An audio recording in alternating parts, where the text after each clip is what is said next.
Welcome to The Derivative by RCM Alternatives, where we dive into what makes alternative investments go, analyze the strategies of unique hedge fund managers, and chat with interesting guests from across the investment world.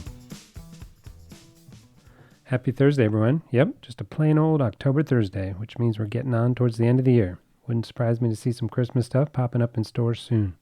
And that means it's almost time for our annual Thanksgiving to Christmas pod break, where we refresh the batteries and work on securing the next 11 months of great guests. Speaking of which, we got some good ones to close out the season coming up. Got Michael Harris of Quest Partners next week to talk CTAs and managed futures. Then fellow Chicagoan Caitlin Cook to debate crypto. Plus Macro Alf, if we can ever nail him down. And a return of our first ever guest, Wayne Himmelsheim. On to today's show, where we're bringing back the WTF episode format to hear what in the actual F is going on across the pond with UK pensions, the gilt market, and something called LDI, or liability-driven investments. Who better to shed some light on LDI than Zed Francis of Convexitas, who before he was involved in equity vol worked in a solutions group for a UK manager doing just these types of structures. We get into how the UK differs from US pensions, whether this is an LDI problem or risk management problem, and why you probably shouldn't blame derivatives too much. We also couldn't miss the chance to pick Zed's brain on what's going on in equity vol land, where the gamma trades he's known for have been picking up the slack where Vega trades others are known for have struggled. Send it! This episode is brought to you by RCM's outsourced trading desk, which guys like Zed use to get quoted up on size and index options and work orders 24/6 as an outsourced trade operation. Check it out under the services/trading firm/24-hour desk on the main navigation at rcmalts.com. And now back to the show.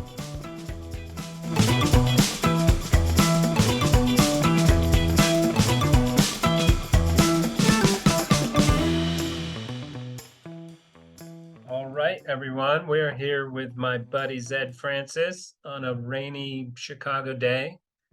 We could have done this in person, I guess. We keep saying that every time we're on, but maybe next year I'm thinking maybe we'll do some sort of like once a month on my porch deck or something outside pods. I slacked my business partner Devin about 10 minutes ago to say, all right, leave me alone. I'm ready to go talk to Jeff. And he was like, oh, you guys are doing this in person? And I'm like, nah. Oh, yeah. But wanted to get you on. You guys had a super interesting post on over at Convexitas.com, which kudos for getting that URL, by the way. That's a good one. Right, everyone else is convexitas.us or .whatever. Hard to get the .com these days. But I digress. So good post over there on all that's going on in the LDI, liability-driven investment. And turns out before you were a equity index option guru, you knew a little bit about this stuff. So wanted to get you on, talk through this. Was a big topic the other week. I saw Gilts went back up to those same highs, I think yesterday. So it seems like the story's not completely over. So let's start there. The story has changed, Jeff. Last week is very different than this week. Okay, we'll get into that. So let's start with basically why you know anything about this. What's your background on how you got into LDI? No, I was gonna say, I mean, to me, the main thing about this is it's funny because LDI is something that, I'd say not a lot of people are experts in, and for good reason. It's kind of boring. Like the whole goal of it is to not have to worry about anything. And so because of that, even in the pension consulting community, they're kind of like the lockdown assets. They like, okay, we've allocated those over there. Once a quarter, I just kind of ring you up and be like, is it doing what I thought it was doing? And 99, 100 times is, yeah, it is. And everybody goes back to focusing on equities and PE and VC and so on and so forth.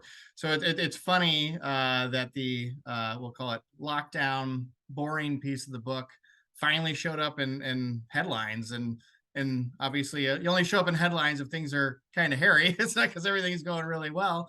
But yeah, no, it's a fun one that I oddly have some direct experience in. So from 2013 to 2016, I was at the UK Asset Manager Legal and General in the US arm. But the group I joined was called the Solutions Group, and their core offering was LDI to U.S. Mostly corporate pensions, some insurance, some publics, but LDI really is a corporate pension game. And why that was interesting to me at the time was a large corporate pension that implements LDI strategies. They do so via separately managed accounts, and their holdings are a mixture of credit and treasuries. And as you say, as a derivatives guy, like if I have a segregated account of a bunch of treasuries, that's collateral. That's a huge opportunity to build out a derivative overlay business. You already have the relationship, you already have the assets, you already have the collateral, you already have the correct operational structure. Like, this is great. Like, this is an easy tack on cross sale business. And so that's why I did that shift in my career for those 3 years. But yeah, from those, it's a great name, by the way, Legal in General, right? Very UK. Yeah. Like, you can tell it's insurance. Like, right, you work at Legal in General, and then you go down after the day and have a pint at Owen and Engine or something like that. Right. Exactly. But anyway, from that 3-year experience, like, know the ins and outs of LDI pretty darn well, both the US side and the across the pond UK side, from having a UK parent. So correct me on my naive understanding here. So when I read the headlines, it's like, oh, right, they're trying to match their liabilities to their asset returns, right? So I use the example, they have $1 billion in annual liabilities. So in Gilts, English bonds are paying a yield of 1%. So if I want to get $1 billion out of that a year, I need to buy 100 billion in Gilts, right? That would throw off $1 billion in yield. And you can correct me after a second. So I was like, okay, but the problem is they don't have $100 billion. So they borrowed, or they levered up their portfolio via futures or whatever to say, okay, give me 100 billion exposure to get the billion outflow, and then just got railroaded by the duration mismatch. So, yeah, so it doesn't really have anything to do with, we'll call it yield, or just cash distributions from all these things, right? There's no free lunch. Like, you use derivatives to buy a bunch of duration on swap. There's no income coming from that. It's a risk parameter, right? So okay. It's balancing the risk exposure of the assets and liabilities to match. Yes, the ultimate goal of LDI is to have your pot of assets be able to pay for all the distributions that you have in the future. And that's, if you're a pension, basically what your distributions are going to be. You have your actuary tell you, like, this is how much we expect everybody to live, and this is the waterfall, and hey, this is about what you're going to have to pay out every month going into perpetuity. If you're an annuity, same thing. Like, we have a pot of money today, and we understand that we have to pay things out in the future, and we're building an asset portfolio to best pay, have the likelihood of paying out those liabilities, i.e. distributions. Same difference. And general insurance contracts are quite similar. You have a pot of money today, and you're using that pot of money to be able to pay off expected distributions, i.e. liabilities, into the future. So, very simply, that's the goal. Is you got a pot of assets, and you hope those pot of assets are going to be able to pay off all those distributions into the future. The distributions into the future are pretty darn well known. Like, they're not shifting around a ton. Every once in a while, the actuaries say, oh shoot, people are living longer and your liabilities might go up. But in general, it's pretty darn well known. So what's different?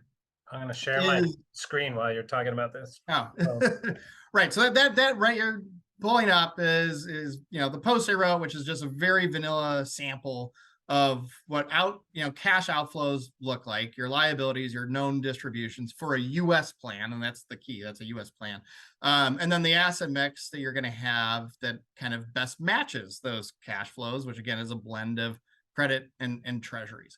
So everything you said, like, it sounds pretty darn vanilla, pretty darn low risk.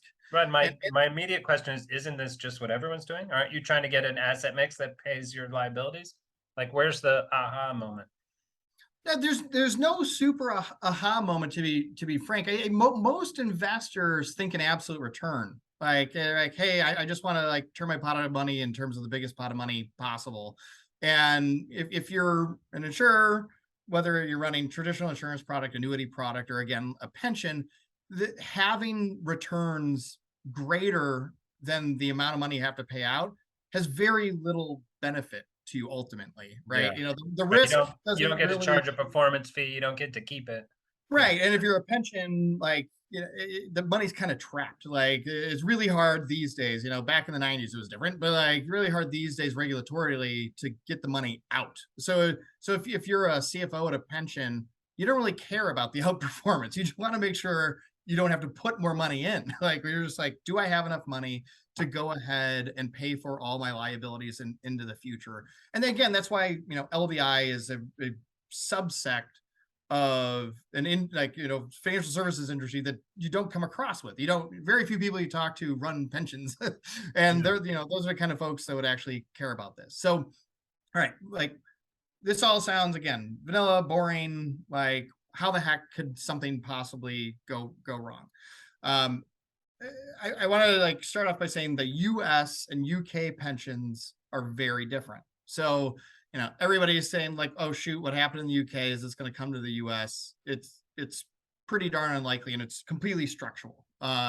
So first off, the US, starting a good 40, 50 years ago, started shifting retirement at corporate entities from DB, defined benefit, i.e. pensions, to DC, defined contribution, meaning 401ks, right? So that's shifting the liability from the corporation to the individual, right? Now the individual is responsible for their own retirement. Sure, they're adding additional money to the 401k, matching contributions, but it removes the liability from the corporation. It shifts it all to the individual.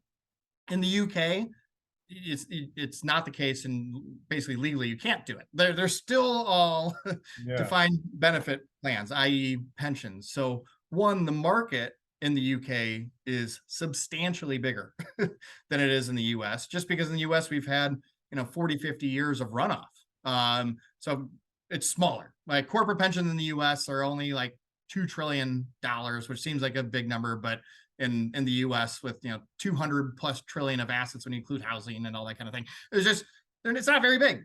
Like, so it's hard for it to create a massive influence on the marketplace, where in the UK that's not the case. It is a substantial portion of the overall market, and a substantial portion of this specific market, which we'll get into as we keep wandering down the path.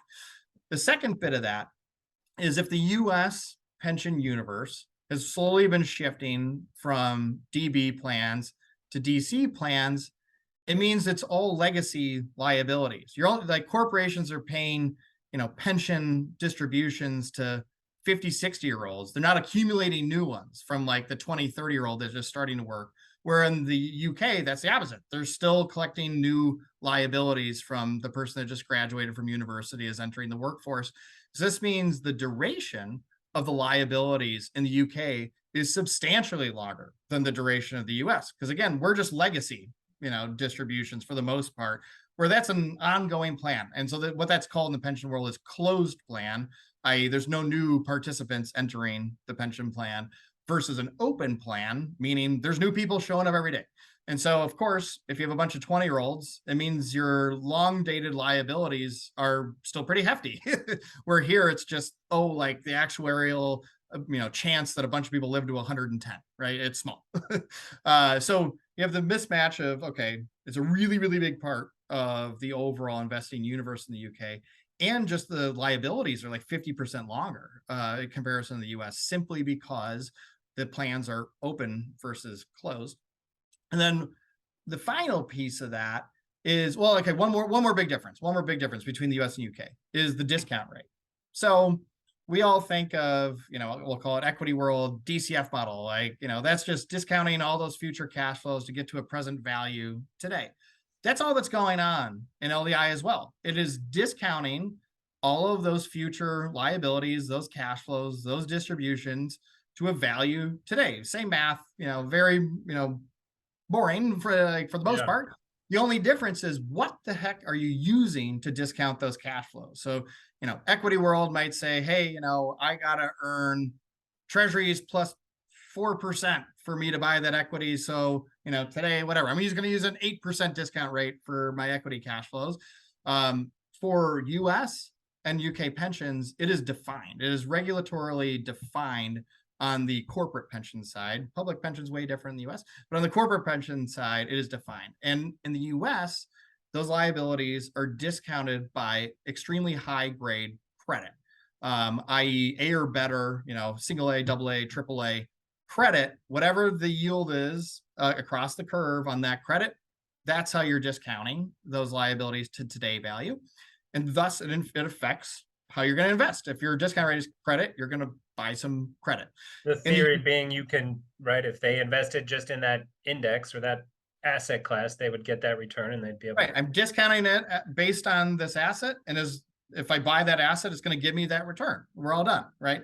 In the UK, there's not really a depth credit market. And what they utilize as their discount rate is a mixture of gilts and linkers. So gilts are just treasuries, and linkers are essentially tips. So their discount rate involves linker. That's a new one. Yeah, treasuries plus inflation. Like that is the mix of how they discount their liabilities over there. So rather than owning a lot of credit, they own gilts and linkers, i.e. treasuries and essentially tips. So those are kind of like your major differences. UK, much bigger, part of the overall market. Their liabilities are a lot longer because their plans are open, i.e. new folks are getting a pension versus that's not really the case in the US. And then finally, the discount mechanism in the UK is essentially treasuries and tips, i.e. inflation vehicle called gilts and linkers. For the US, it's credit. So those are major differences between those two universes.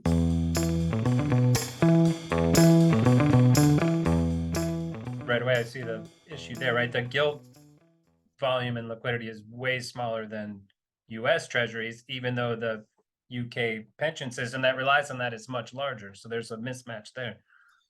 Right. So we'll start waterfalling into where does the risk show up from this situation. And so, all right, if your plan in the UK is still open, that means you have known future liabilities, but also unknown future liabilities, i.e. every time you hire a new employee, we got more, right? We're continuously potentially adding. And if you're a CFO of a corporate and your plan is 100% funded, i.e. you have enough assets to go ahead and support all those future liabilities, which is incredibly common in the UK, actually. And the reason for it is actually LDI. It was a successful thing that they were doing LDI prior to 2008. And so they didn't have the US problem of being 110% funded and then 60% funded after the great financial crisis. UK actually was 100% funded pretty much all that time. So you're 100% funded, but your liabilities are going to go up if you continue to hire people, which as a corporation, you would expect that to actually happen. So if you're a CFO of one of those plans, you don't totally lock it down. You lock down a big percentage of it in LDI to try to just pair things off. But you also want to take a little bit of risk, and you want to out earn those liabilities a little bit, because that way your pot of money can also achieve enough returns to pay for the new people versus taking money out of earnings to start, funding the pension to pay for those new people. So why wouldn't I just put new LDI instruments on as the new people get hired? Because then you need more money. You have to fund it. You have to go actually take money out of earnings. That damn money. And actually pay for this person. So you want a little bit of whatever, having your cake and eating it too. I want to de-risk it, but I also want to take a little risk to, the 5% of new people I hire every year that the pot of money already have can go ahead and support those folks. Yeah. And so over the last, 13-ish years, when the treasury and or gilts market and the tips and or linkers market was very, very stable, it was kind of an appetizer to go ahead and start taking a little bit more risk. And the little bit more risk is, hey, rather than buying gilts, let's buy some oddball stuff that are basically government protected. So in the US, it's they're Brady bonds, REFCOs, things that are technically backed by the US government, but are a little different. And so they have a little bit higher yield. So people in the UK were, rather than buying gilts, starting to buy some of that little bit riskier stuff to get an extra 20 basis points, because that's kind of all they need. They need just a little bit to, out earn their liabilities to pay for the new folks. And then, nothing continued to happen. So what do? You go out the risk curve a little further, and they start buying like truly illiquid stuff, like private investments that have, 1 month gates, like not crazy, like private credit funds or whatnot. Yeah. Right. So it's like I have access to the capital, but so not this is where it tomorrow. separates from just an LDI story, right? So it's like that's the base of what's going on. But then what you're saying now is what I didn't understand of this isn't that LDI enabled this leverage and more risk taking, or it depends, I guess, what side of the coin you look at it. But you're saying, okay, your secondary pot of collateral, if you will, they started, going out the risk curve and illiquidity curve a little bit to try to find that extra 20, 30, 50 basis points, per annum. And so your secondary pot of liquidity is obviously getting more illiquid. And thus, if there's giant moves, it becomes problematic because your access to that liquidity for collateral needs is diminishing as you keep going out that risk and liquidity curve. So that was definitely happening over there. One of the biggest separators, though, I would say, this all falls under, we'll call it, effective risk management. So there's definitely folks out there that had no problems because they didn't allow their clients to do this. They said, we actually think it's plausible in our model that a 200 basis point sell-off in a month is possible, and we got to make sure we have enough collateral to be able to handle that. And when their clients said, well, can I do this? And they said no, and maybe they went to a different manager that allowed them to do it. Yeah. But one of the biggest issues is let me pause real quick. So what does that look like in terms of leverage? If I'm like, cool, I want to put on this and this and this, like how much? We'll go back to my example of the $1 billion they had. How much of that nominal? Are they at 2 billion? Are they at 3 billion? Are they at 1? Yeah, so let's talk about it in duration terms, because it's easier to comprehend. So, and apologies if you were already going to get there, and I preempted. No, it's fine. So if you're buying cash only instruments, like i.e. 30-year treasuries, 30-year gilts, the longest duration you can kind of get to in gilt space, because they don't really strip things out with liquidity. So like you can buy 30-year strips here, which basically have a 30-year duration, which is like a zero coupon bond where you put money in a day and then you just get money back in 30 years. And because you get it back in 30 years, it basically has close to a 30-year duration. If you have like a 30-year treasury, you obviously have a bunch of coupon payments, and then you get in theory your $100 back. And because of that, the duration of your 30-year treasury at these rates is like low 20s at this point, similar to gilts. So the most you can get from cash investments is kind of like low 20 duration. The problem is you have really, really long dated liabilities, and not all your assets are in fixed income. You own a little bit of equities, you own a little bit of credit that's shorter duration, you own a little bit of, private investments that are shorter duration. So then your LDI portfolio just has to make up for all the duration that those assets don't have.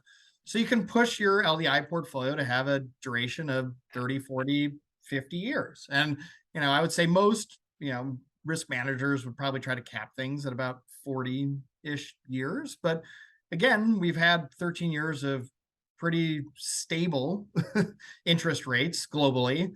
And when that happens for a long time, sometimes we'll call it the asset raising sales team can convince good risk managers to take on a little bit more than they necessarily wanted to. So that's your starting place. Is, let's say like an LDI portfolio in the US on average probably has like a 30-ish year duration. That might even be a little long, but like 30-ish duration. And like in the UK, it was like a 40-ish year duration, something along those lines. But obviously, when rates start selling off, which they have, prior to the last 2 weeks, start of the year to, a month ago, they'd already sold off substantially. That means the duration of your portfolio is extending simply because you are trying to maintain the same amount of exposure, but your asset base is falling because you have some leverage within there. And so your duration slowly but surely extending. But if you're a good risk manager, you would have had many, many, many, hard conversations with clients to say, you need to give me more capital well before 2 weeks ago. Right.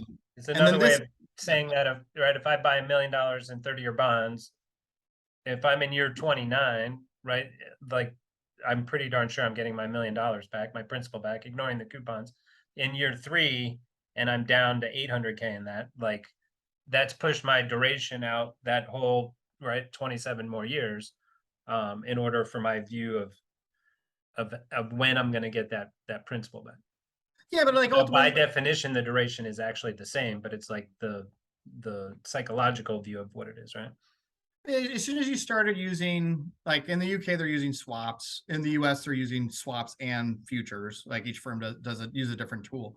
Okay, As so soon as they're you, like technically actually adding more duration via yes, this. they're adding more Yeah. duration to those LDI portfolios for the same amount of capital that you have. And the capital is also going to be invested in gilts and or treasuries in either place. So as you start losing money, you're trying to maintain the same amount of exposure. Because again, the exposure you have is just paired off with your future cash flows. Like the goal is just to hold on for 50 years. If I buy these things, and I'll be able to pay out everything, but I got to be able to hold on to everything for the whole 50 years. As the market started selling off, rates started going higher, that just means the duration of the portfolio is naturally extending because your capital base is falling, even though the exposure that you're trying to hold remains the same. And so at March you probably had to call clients and said, hey, I need you to contribute a little bit more money. In June you probably said the same thing, like as a good risk manager.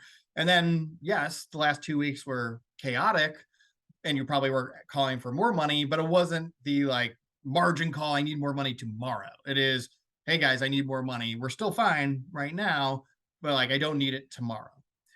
Where things got hairy, most likely, but pretty confidently, is larger pensions will do everything in separately managed accounts.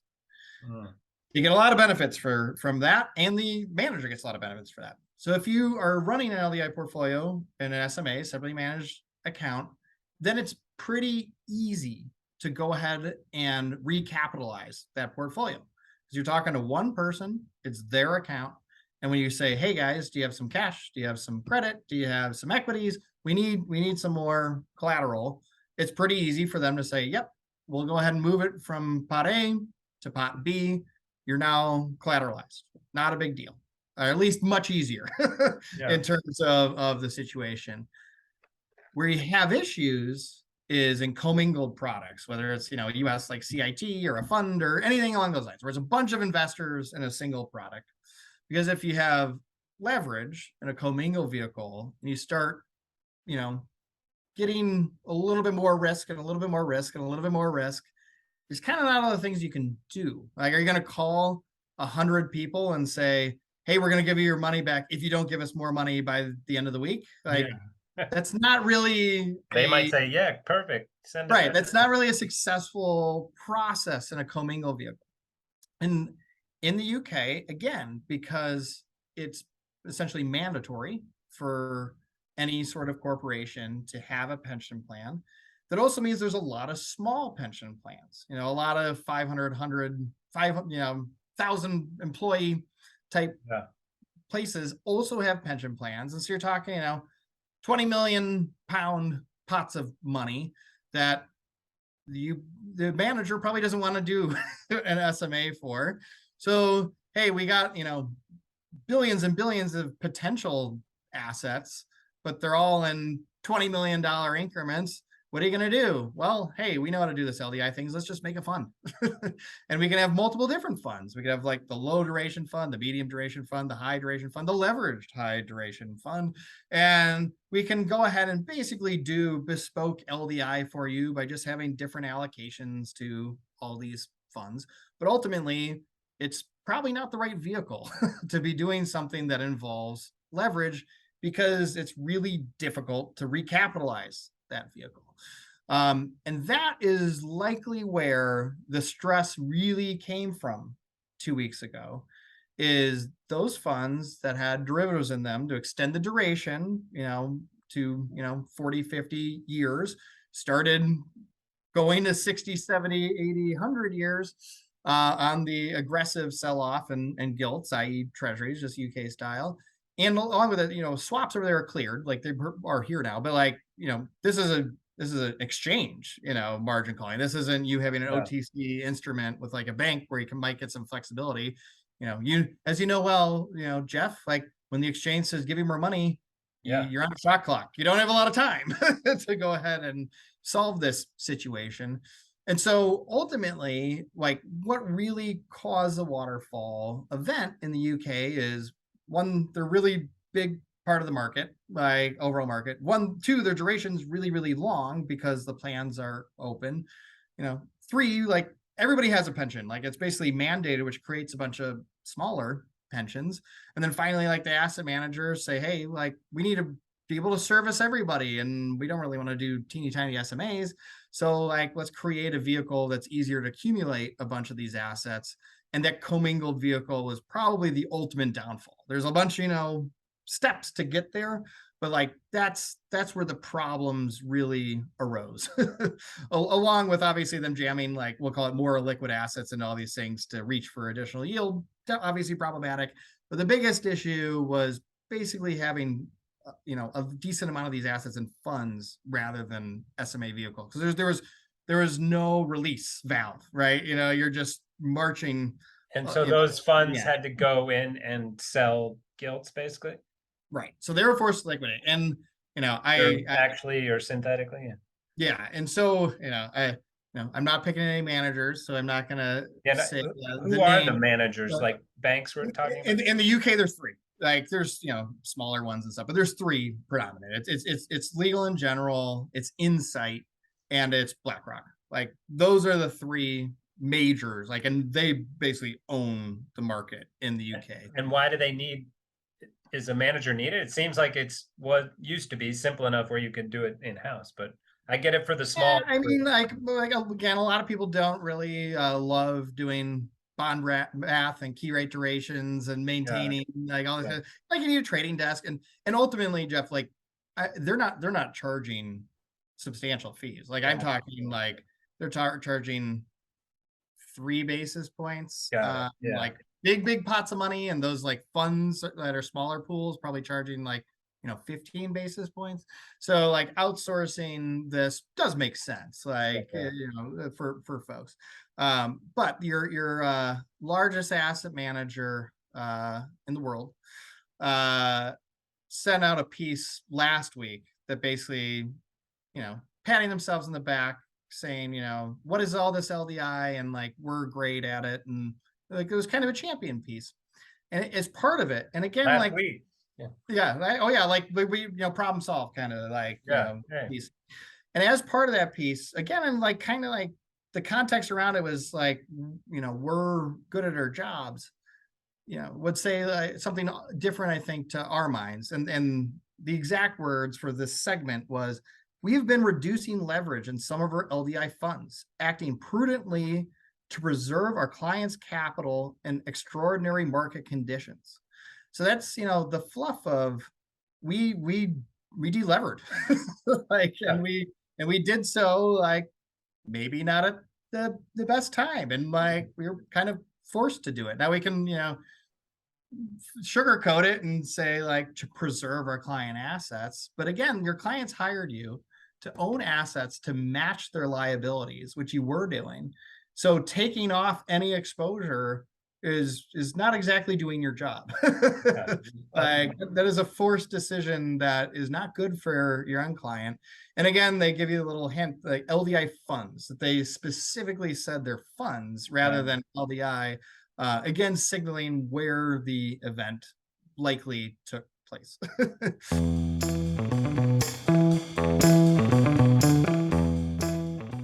Do you feel like this is a problem, right? Some Ben Hunt, who I like, but he gets a little conspiratorial at times, right? He's like, this proves financializations run amok, and right, like all this stuff of like, it went too far and it got sold by these groups of like, you need this, let's add more leverage, right? Was it a money grab of them to kind of, and I know you don't know all the answers, but just your thoughts on.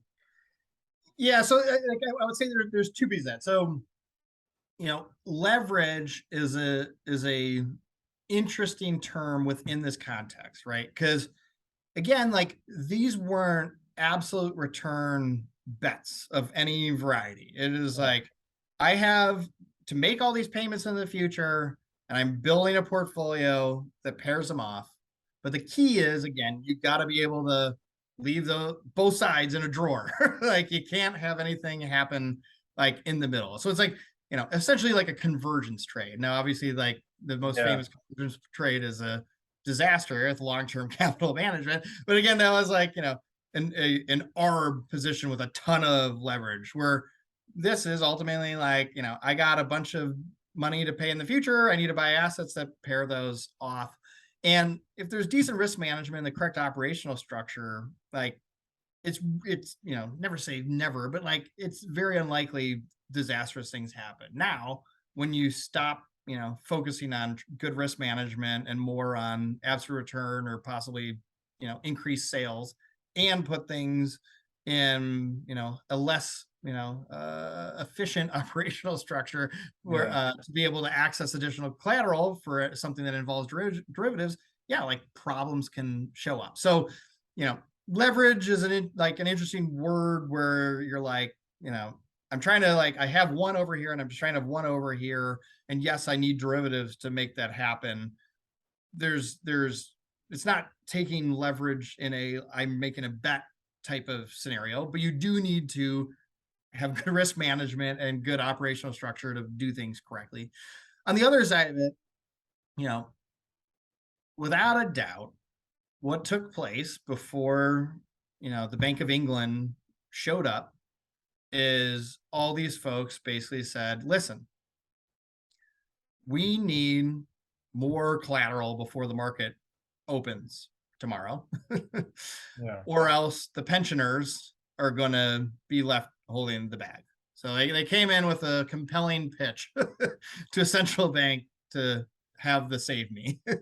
Like, common person, all the UK citizens are going to be left holding the bag. And we don't actually care where the market goes ultimately. We just need to convert the liquid stuff into liquid stuff to be able to post. We got to keep the drawer closed. We need a bridge, right? We need a bridge to be able to keep the drawer closed. And so, the Bank of England responded. And as you've seen, like every single day, whatever their number was that they were willing to buy every single day, they've been only buying like 10% of that, right? The facility they created hasn't really been used after. More the headline than the amount of ammo, right? Right. So we like, most likely the funds were forced to de-risk. They didn't have a choice to find more collateral. So they're already went from, at that point, probably 80 years duration back to 40. So they're stabilized.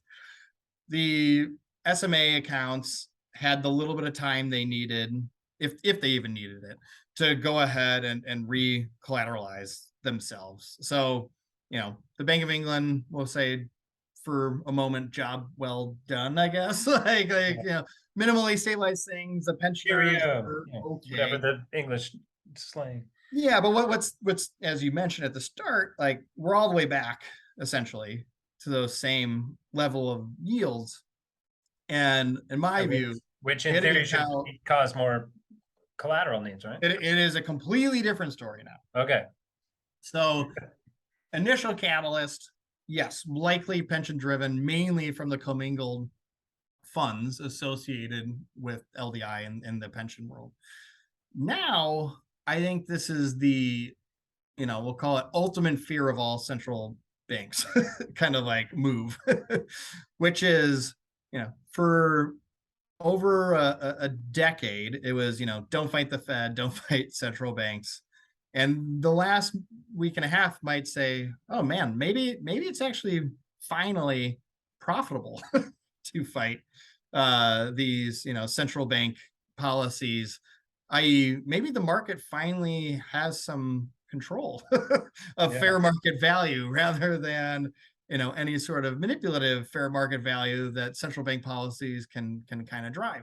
So I think this is very different. I think this is, we'll call it, natural sellers making bets versus any sort of forced liquidation from the pension plan community for this second move here, which I also think is why our Fed microphone pieces have been out every day for the last couple of weeks because I think they kind of realize this is a credibility problem. And if we lose credibility, that means we lose control. And if we don't have control, we can't stop things if they actually get bad. Right.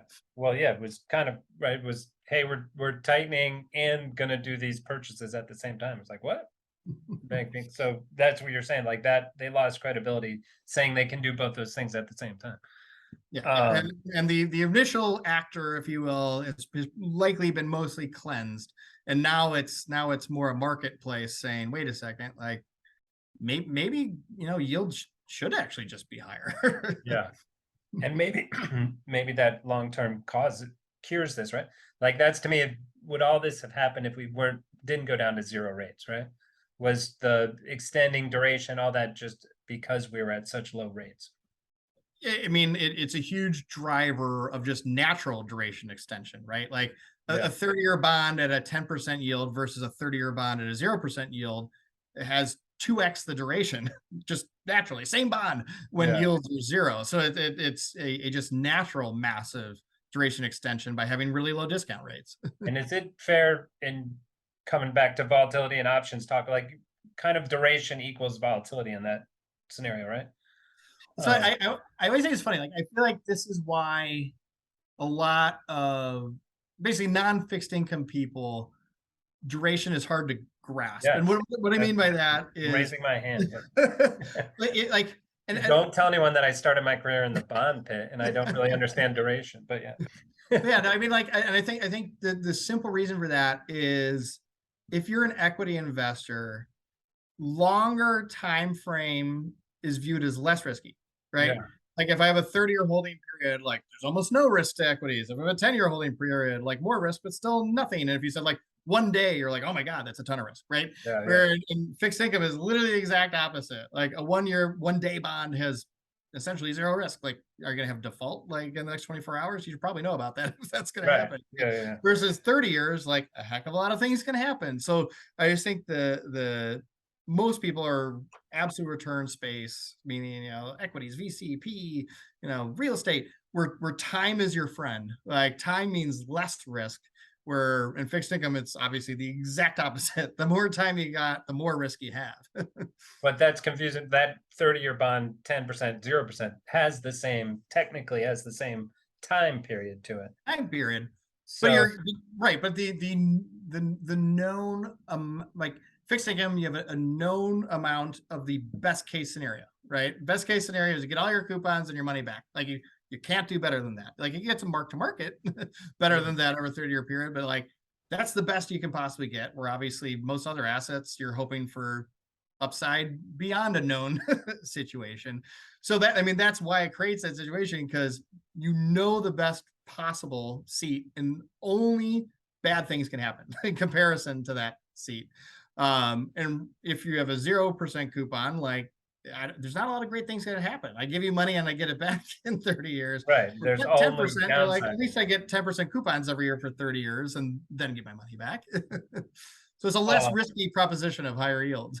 Right. So I guess another way of saying on that 10%, you're going to get some portion of those coupons before something bad happened, which in effect lowers that duration. On the zero, there's none of that. So it's all duration. Yeah. Right. That's why your Austrian 100-year bond, whatever it was, like 1% was pretty darn scary. And didn't one of those countries had a 100-year bond and ceased to be a country, right? Like so. Whoops. No, there's been many. I mean, Ford issued 100-year bonds and also went through restructuring.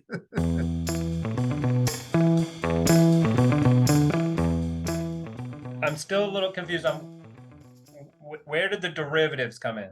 So I've got my LDI, I've got that. That's all this. I want a little extra return, so I started doing private credit. It's less return, and it's just matching the duration of your liability. So again, we'll try to use round numbers. So say you got 100 million of assets today and 100 million discounted today's dollars of liabilities. So you're like, okay, I'm 1 for 1. I want to just be done. make those assets look exactly like those liabilities. And if you were a UK pension, just to make numbers, we'll call it simple, say that 100 million of liabilities had a very, very long duration. It had 30 years of duration. And your assets, if I just wanted to invest in gilts, i.e. treasuries, just cash investments, the most I can get to, for simplicity's sake, is 20 years. So I got a 10-year duration mismatch. Okay. So how do I fill that hole? I'm going to go ahead and buy swaps. And I'm going to buy enough swaps to get the duration of my assets to also 30 years. So now, my assets have a 30-year duration, my liabilities have a 30-year duration, and my assets get there 2/3, cash investments and gilts, and 1/3 via swap. So that's where the derivatives come into play. Is just, hey, the liabilities are just really, really, really long duration. So I need to add more duration to my assets. And who's on the other side of the swap? The banks? Yeah. So that's another one that's interesting. What we'll call it UK versus US. So in the US, like many market participants are trading those swaps, right? Whether it's macro hedge funds or pensions or insurance or the banks, like there's a bunch of folks. And we're talking specifically the long end. So like in why the CME came out with like ultra futures and tried to extend that, so those groups can offset their exposure on the swaps they sold, perhaps. Right. So in the UK, it's even longer. So like the US, things get capped out at 30 years, at least for the moment. Mnuchin, tried to get the 50-year, and amazingly Congress didn't like that for some weird reason. But it seemed pretty good to issue a bunch of 50-year paper back in summer 2020 today. Yeah. But without that sidebar, the UK, because they had very long duration liabilities, they did the same thing as you're saying the CME creating the ultra. They created a 50-year swap because they needed longer duration. They're like, how do we do this? Okay, the best way to do this is create a derivative that has even longer duration, and that's the 50-year swap in the UK. Now, these are just we'll call it estimates from chatting with friends over in that space. But last I caught up, I asked for the estimate of like, okay, long-term gilts, so like the longest cash instruments, and then the like 50-year swap. Like who actually is long those, i.e., receiving coupons versus paying coupons, long duration in those instruments. And they were saying, pension community is about 50% of the 30-year gilts is, who owns them. And then about 90+% of the 50-year swaps. Wow. Right. So you have, basically one place owning all of it. Yeah. Which is obviously not a great seat when everybody is having the same unwind. Right. And then who's taking the other side of it is banks. Like they're just playing the curve trade. Like they'll go ahead and, quote unquote, sell them, pay on the 50-year swap. And then they're going to buy, 20, 30-year swaps, and they'll accept the curve risk associated with it because they obviously think they're going to make enough money on the spread to go ahead and facilitate that. So the banks are definitely facilitating and hedging themselves. They're not just naturally on the other side. But yeah, I mean, the UK pensions were very one-sided in that market. So does this all fix now? Does it all go away, or is it still a problem, or what can they do to plug the hole? So get rid of those small funds seems like one, or the problem is, it's kind of the responsible thing to do if you're a fully funded pension plan, is to try to best match your liabilities so then you're more likely to be able to pay them in the future, right? Like, the US corporate pension system is a disaster in comparison to the UK pension system, only because we adopted LDI, in the last 7-8 years versus 15 years ago, i.e. corporate pensions still haven't fully recovered from the great financial crisis. There's still a bunch of pensions that are 60-70% funded, which ultimately becomes, liabilities on all of us citizens. Like in the US, it's called the PPGC, PBGC, which is essentially the federal backstop for all corporate pensions. Like it becomes all of our liability. Or you and I, Chicago taxpayers, right? On that Chicago real estate tax bill, it shows your public's pretty even different question, but yeah, 42,000 in firefighter pension and 24,000 in Like, So yeah, I mean, like ultimately, like, will some regulation come in? right. That See, the probably knee-jerk reaction would be don't let these pensions do derivatives. And you'd think that would be a mistake, right? Of like, yeah, I think it'd be a mistake, and I think the lobbyists over there will be able to fight that. What they might be able to do is say that, yeah, you can do anything you want in your own account, but if it's a fund, like, you can't take either no derivatives, or you can't take duration over yeah, some random number. Like, I would not be overly surprised if, when the dust settles in 2 years, that they do something to the funds, because they'll, at that point in time, they'll, like, be able to go through all the wreckage and say, like, oh geez, like, something very specific was the problem. It wasn't yeah. like the whole space. And then it's interesting too. That'd be right. So did one of those funds just put in like $1 billion gilt sale that like the market couldn't handle? And if they did like simply iceberg that or something over a week or something, like who knows what the, Again, they were getting probably margin called, like actually margin called by the Yeah. exchange. So So there they was no didn't have a chance to choice. do it over a week. Right. Like, they probably were, doing the, like, oh shoot, like, our risk parameters say if a X basis point move in gilts causes us to run out of cash, like, you got to start liquidating stuff now. Like, that probably happened, the week and a half leading into it, and then helped us get to where we did. So at the end of the day, it's not derivatives are bad, leverage is bad. It's just some risk mismanagement, in your opinion. Yeah, it's poor risk management and poor operational structure, which is, nine out of 10 times the issue with everything. Yeah. Right. You put yourself in the wrong structure where you have no liquidity, and you did some not fantastic risk management, like, you got yourself into trouble. And then so you just mentioned a second Like, ago. almost like an equivalent on our side would be like, we'll bring it back to equity vol space. There's all those, like, VIX ETNs, right? Like, Yeah. they were quasi leveraged in a commingled vehicle. Now, if you were able to, like, risk managed short the VIX and were able to re-collateralize things during hairy times, like, you wouldn't have blown up in Yeah. February 2018. But because, you were doing things one for one, like, if you were just like, each unit was only short, 20% of a VIX future, and or like there was a mechanism to re-collateralize it, like, you would have made money, Yeah. for Which another I think bunch that of years. VIX ETF switched to 20%, right? That's right. No, like, Yeah. people, wake up and say, oh shoot, like, Whoops. let's blow up a different way in the future. You mentioned, so US have added this in the last 7 to 8 years. So I think that's where people are grasping on of like, this is a problem in the US, this is coming for us too. But No, you're it's saying just that it's just like, structurally it's different. right. We're US pension plans aren't big enough in terms of, like, everything that we have in terms of assets. They just And don't especially own enough going assets. into our treasury market, not big enough. Right. Yeah. I mean, like, one, US corporate pensions aren't big enough to, like, do much of moving assets, like, period. Next, our liabilities are just way shorter, like, because they're closed plans, like, we don't have 100-year duration things, like, we don't need it, like, our liabilities are just way shorter. And, like, a funny thing is, because US corporate pension plans are less well funded, Yeah. because we're underfunded, corporate pension plans own a bunch of equities, they own a bunch of PE, they own a bunch of all this. They're not 100% LDI because they still have ground to make up. Like, they can't go LDI, full LDI, until they're 100% funded.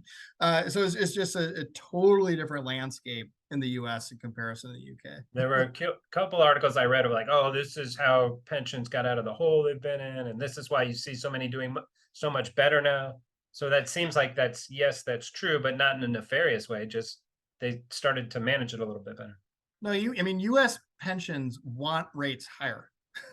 Yeah. Like, that increases their discount rate, meaning lowers their liability. Like, the highest funding status for, like, US corporate pensions since 2008 was March 2020, because equity were only down, I'm sorry, not March 2020, March 2022, this year. And the reason for that is equities were only down, whatever, like 6% from all-time highs, and treasuries sold off a crap load. Like, so their discount rate was 100 basis points higher. That was way more meaningful to improve their funding status than, how much equities had fallen. That was immaterial. And last piece, Orange County SNL crisis. similarities? I don't know how much you know about those or what. No, I mean, that's just swapping, fixed payments for, well, floating payments into fixed payments. And again, like, yeah, it's a collateral issue. And the problem is they didn't reserve any collateral. They just spent all the money, right? So it's like, as always, there's, similar, if they could have just put things in a drawer for 10 years, you never would have heard about it. But they spent all the collateral, doing municipality things. Yes. And so there was nothing to recapitalize the collateral pool. And then in option speak, is it kind of like these guys are short a bunch of gamma? That be fair to say? They, they are, and they're short gamma for actually a completely different reason than like you're really thinking. It has to effectively do with the duration mismatch of the liabilities and the physical assets, which I would, that's a fun whiteboarding exercise. Right. But yes, they are short gamma, just in a different way than you think. We do bar napkin exercises, not whiteboard exercises. So let's sketch that on a bar napkin next time. That's right.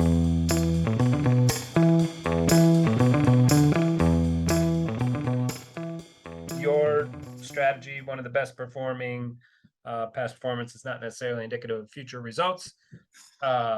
Volatility strategies this year. So without giving away all the secret sauce, tell us why certain vol strategies have struggled this year, right? The classic, everyone, the VIX is broken, the market's down, right, down 25%, and the VIX hasn't spiked. It's been staying at 30.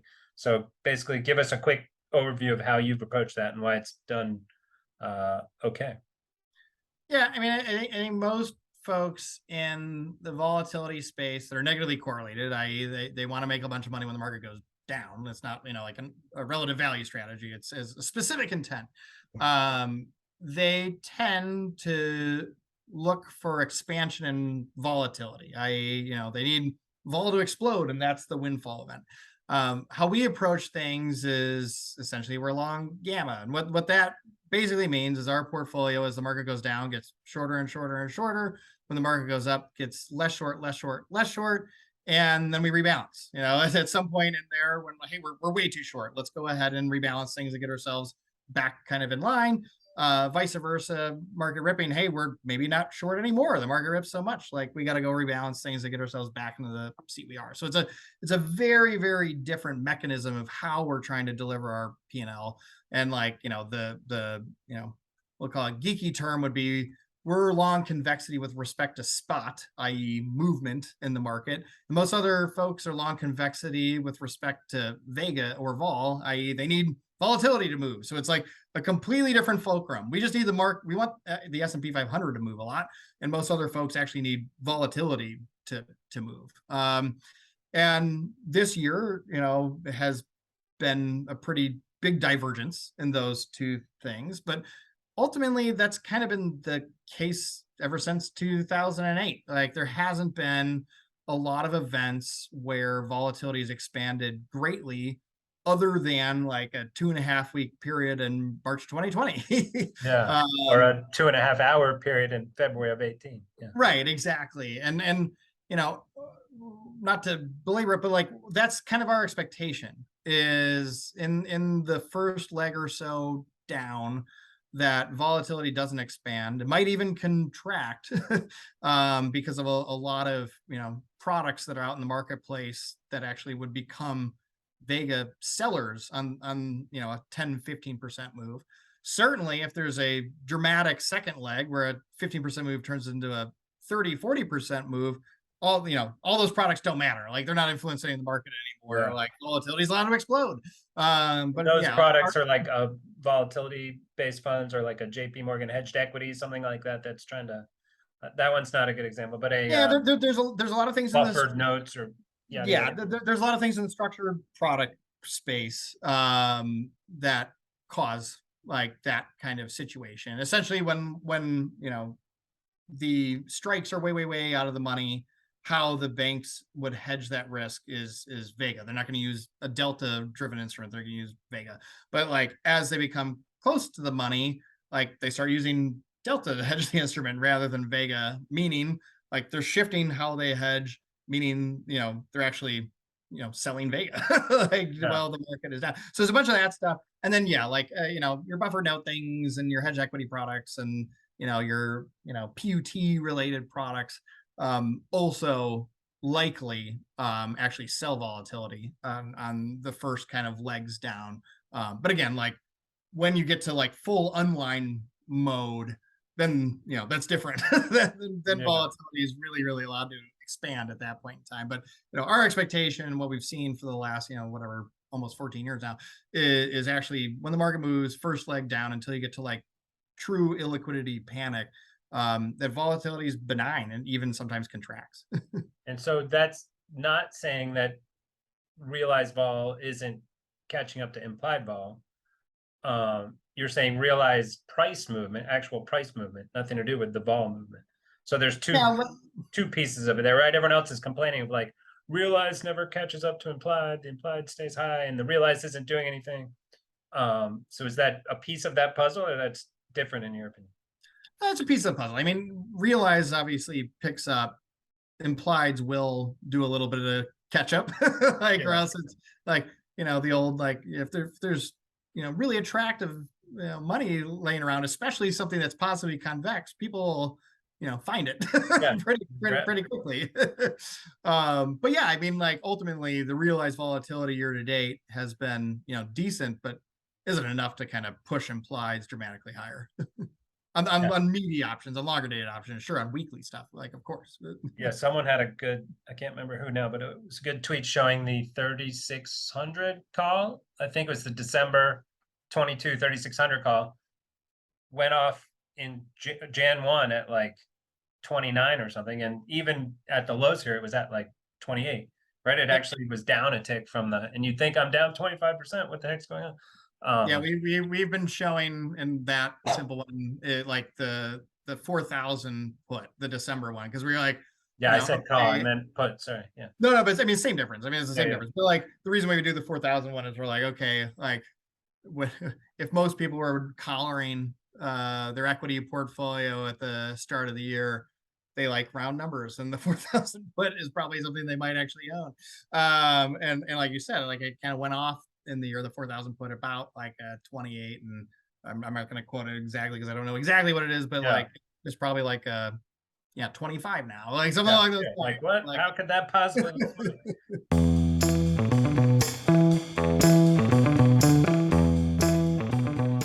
So I'm going to give you 2 minutes to talk about what you saw last week on how vol has changed a little bit, something a little interesting to you last week. Yeah, so this is not exactly new year to date. I mean, I think part of the reason, additional reason why, as you said, volatility on fixed strikes, i.e. the specific options in the S&P 500, is flat to even down in the examples we just said, is a vast majority of active market participants on the equity side. So who's active on the equity side? Obviously, hedge funds. Some mutual funds are active, but then there's a lot of passive investment. The active guys that can actually trade options are kind of lighter risk. If you look at PB reports, from a UBS or Bank of America, places where people actually, hedge funds use as prime brokers, their current gross, both long and short, and net, longs minus shorts, exposures are almost at all-time lows. So all right, you have your active managers already kind of making a bet that the market is going lower. So why the heck are they going to panic buy puts? That's good. Right. They might be losing money, but they're losing way less than what they're theoretically benchmarked to. So if that's the seat of most active managers, what's been happening when the market goes down is people are rolling down put strikes, which is a net selling volatility proposition, or maybe just monetizing some of their puts. Hey, we made money on these, which again is a net selling volatility, proposition. So what we've seen is during most down days, volatility doesn't really expand. In fact, it kind of goes down, and that's probably the mechanics behind it. Is people are already positioned for the market to go down, and so when the market does go down, you trim your winners, you do anything else. It's just on the other side. What happened last week is I do think the end of the quarter had a lot of forced liquidation events, mostly in commingled products with leverage, which I could go through a list of, 100 of. Because, again, a lot of commingled products with leverage own both fixed income and equities. And that was, a really bad quarter for both things. Yeah. So, hey, you got to get yourself back to home base, which involves selling both things. So I think people were extra kind of under risked coming into this quarter. So it was not overly surprising that Monday, Tuesday last week was a substantial, rally in both fixed income and equities, like both sides like of the events. But what we saw in the options space on the back of that is a lot of call buying. I think last week had in the S&P 500 70% more call volume than the previous week, and I think it was the highest call volume week ever last week. Now, like the ever stuff, you got to be careful with because basically every single trading day is the highest option trading day ever. So it's like, the relative is a little bit more important. You got to be careful with those ever statements because like you're finding a new one every month just because there's more trading. But essentially, I think that was folks saying that my biggest risk is actually an extreme market rally. And I'm convicted by position, so I don't want to auto go buy more stuff, but I need to hedge my lightweight position. I'm going to go ahead and buy call options to go ahead and do that.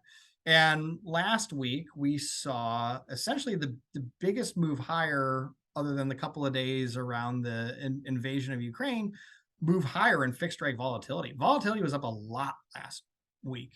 And I think, again, because you had panic buyers of options. It was just, they're buying calls. Most people in their brains are like, oh, it's obviously panic buying puts.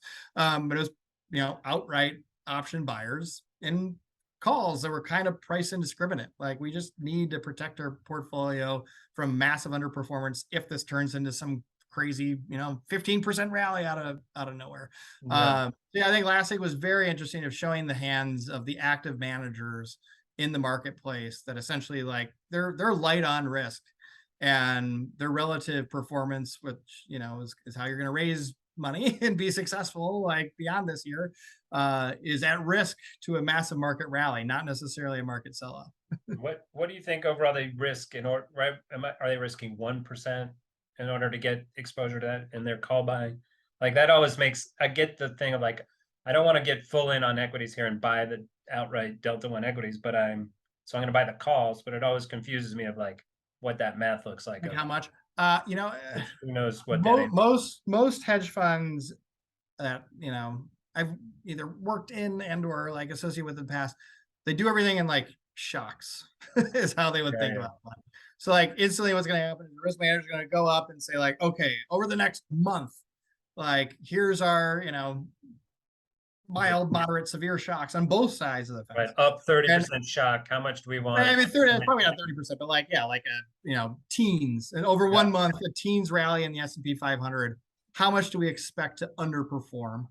And then they're going to say like, okay, like, hey, portfolio management team, we need to find 300 basis points of performance if the market were to rally 13% over the next month. Obviously, he's making up numbers. And the PM team says, all right, like if you're telling me a 13% rally in 1 month and I need to find 300 basis points of performance, heck, I'll just go buy these calls. Like that's the easiest way to go ahead and achieve that without changing my core portfolio very much.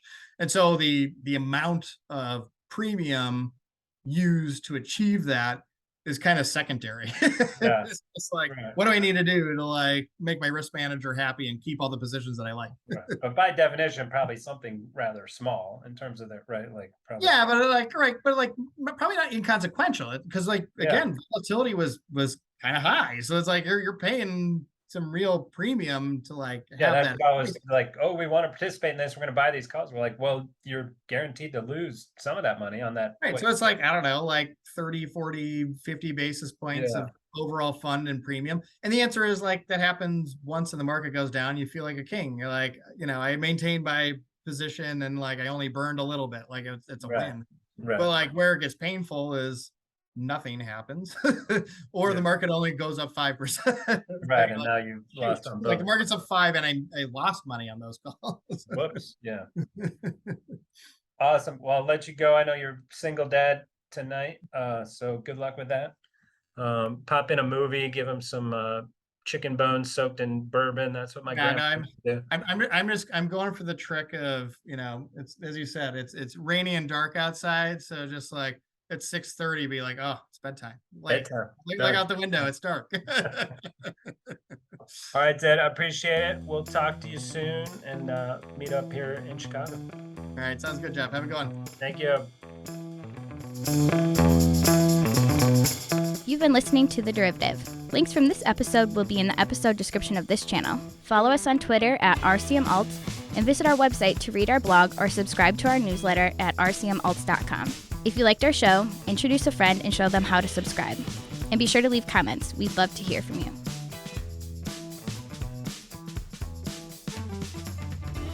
This podcast is provided for informational purposes only and should not be relied upon as legal, business, investment, or tax advice.